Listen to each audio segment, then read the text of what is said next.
beginning this devotion, meditation time this week with a quick drive-through of the front 9 holes of the Scripps Park Golf Course.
Now, for the last 2 or 3 weeks now, I've kind of gone down to my basement library and pulled out old yearbooks and kind of reminisced and remembered the people I went to college with and people I went to high school with. And have you ever done that?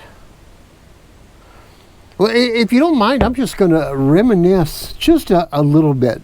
Today, I'm remembering my old friend Russell. He and I were both on the college maintenance department together, and I was a custodian during the school year and in charge of the student paint crews during the summers. Russell was more of an all-around handyman, but he and I got to know each other pretty well in college, and we were pretty good friends. I also want to run past you a guy named Ted. Ted beat me in every single Scrabble game we ever played. He just was so far beyond me. And a man named Lewis that became a very strong encouragement to me. And a man named Al. Al was the chess champion for Miami, Florida. And he taught chess sometimes at there in the local colleges that were in that area, Washington University, and he was one of my teachers during my my chess phase. And Jim taught me how to raise bonsai trees and orchids, and for a long time before I moved to where I live now, I had bonsais and orchids all over the house. All of these men were so very important to me. Now, all of these men had some things in common. One thing they had in common, none of their pictures are in my university yearbook. Another thing they had in common, none of them were students while I was in school. None of them were my age. None of them were professors or teachers at the school I was at. They were all pastors, very successful pastors, with a long history of service performed in following our Lord. Actually, all of them that I have listed, and several more that just slipped my mind as I was in front of the camera, which happens, all of them were either retired or retiring right about the time I was in college or coming out. They had finished their years of service. But somehow or the other, I found value and wisdom in them. So as a young college student, a young married college student studying about ministry, taking Greek tests and, learning exegesis and all of that, I would spend as much time as I could with a group of retired pastors living in that college town. And I think I learned maybe as much from them as I did from the university. I mean, don't get me wrong, I learned from the university. There's so many skills and gifts that the school gives, but there's also a lot of skills and gifts that experience gives. When my children first left home and moved a long, long ways away where I could never get to them, I worried about them.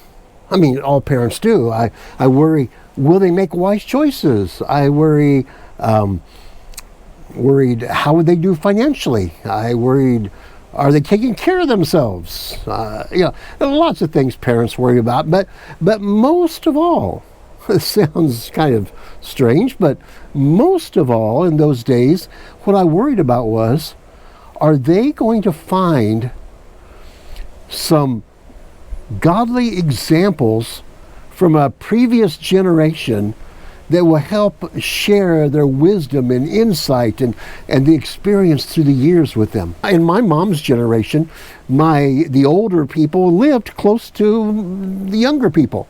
And so there was my grandmother that lived in the same town. There was my mother that lived in the town. There was myself growing up.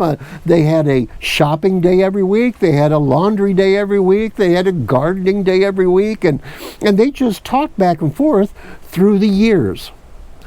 Let me talk to those of you that are of a younger generation.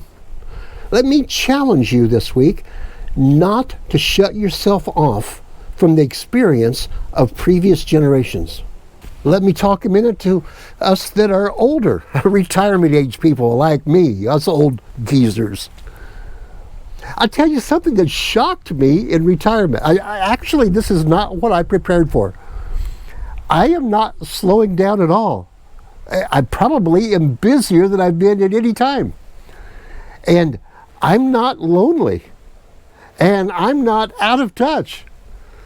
In the world we live in, there are so many of us that are getting older in retirement age now, that are active, that have the finances to do little things together, that don't have kids at home, that it's just like a very fulfilled, busy life. But there's a generation out there that needs you, me. And we have some of the best technology that we've ever had in history, with the internet and all the different sources of internet, with the cell phones. It is so easy to remain in contact with people clear around the world today, that just remembering birthdays, challenging people and encouraging people, telling them that you're rooting for them, we can just be a cheering section. So what do you think? Do you agree or disagree? Well, we're halfway through another week.